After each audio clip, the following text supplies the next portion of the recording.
বাংলাদেশের রাজনীতিতে বড় ধাক্কা। সংসদে পাশ হল সন্ত্রাস বিরোধী সংশোধন বিল ২০২৬, আর এর মাধ্যমেই চূড়ান্তভাবে নিষিদ্ধ রইল বাংলাদেশ আওয়ামী লীগ এর কার্যক্রম। তাহলে কি দেশের রাজনীতিতে শুরু হতে যাচ্ছে এক নতুন অধ্যায়? বাংলাদেশের রাজনৈতিক অঙ্গনে এক ঐতিহাসিক মোড়। জাতীয় সংসদে কণ্ঠভোটে পাশ হয়েছে সন্ত্রাস বিরোধী সংশোধন বিল ২০২৬, যার ফলে পূর্বে জারি করা নিষেধাজ্ঞা এখন পেল পূর্ণ আইনি ভিত্তি। বুধবার ৮ এপ্রিল সংসদ অধিবেশনে বিলটি উত্থাপন করেন স্বরাষ্ট্রমন্ত্রী সালাউদ্দিন আহমেদ। কণ্ঠভোটে বিলটি পাশ হওয়ার মাধ্যমে আনুষ্ঠানিকভাবে বহাল থাকল আওয়ামী লীগের ওপর নিষেধাজ্ঞা। এর আগে ২০২৫ সালের ১২ মে স্বরাষ্ট্র মন্ত্রণালয় এক প্রজ্ঞাপনের মাধ্যমে দলটির কার্যক্রম নিষিদ্ধ ঘোষণা করেছিল। সেই সিদ্ধান্ত ছিল অধ্যাদেশের মাধ্যমে, তবে এবার সেটিই সংসদে আইনে পরিণত হল।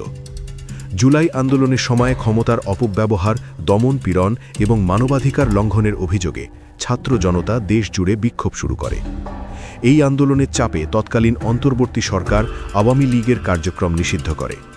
সেই নিষেধাজ্ঞার মূল লক্ষ্য ছিল আন্তর্জাতিক অপরাধ ট্রাইব্যুনালে বিচার প্রক্রিয়া সম্পন্ন হওয়া পর্যন্ত দলটির সব কার্যক্রম বন্ধ রাখা। নতুন আইনে আগের অধ্যাদেশের মূল কাঠামো অপরিবর্তিত রাখা হয়েছে, তবে পার্থক্য একটাই, এখন এটি আর অস্থায়ী সিদ্ধান্ত নয়, বরং পূর্ণাঙ্গ আইন। এতে বলা হয়েছে আওয়ামী লীগের সকল কার্যক্রম নিষিদ্ধ থাকবে, দলটির অঙ্গ ও সহযোগী সংগঠনগুলোর কার্যক্রমও বন্ধ থাকবে, সংশ্লিষ্ট নেতাকর্মীদের বিরুদ্ধে বিচার প্রক্রিয়া চলবে। রাজনৈতিক বিশ্লেষকদের মতে এই আইনের মাধ্যমে শুধু নিষেধাজ্ঞাই নয়, ভবিষ্যতে দলটির রাজনৈতিক কার্যক্রমে ফেরা আরও অনিশ্চিত হয়ে পড়েছে।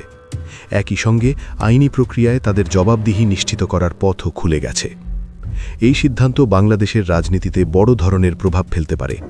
প্রশ্ন উঠছে, আওয়ামী লীগ কি ভবিষ্যতে আবার রাজনীতিতে ফিরতে পারবে, নাকি এটি স্থায়ী রাজনৈতিক পরিবর্তনের সূচনা?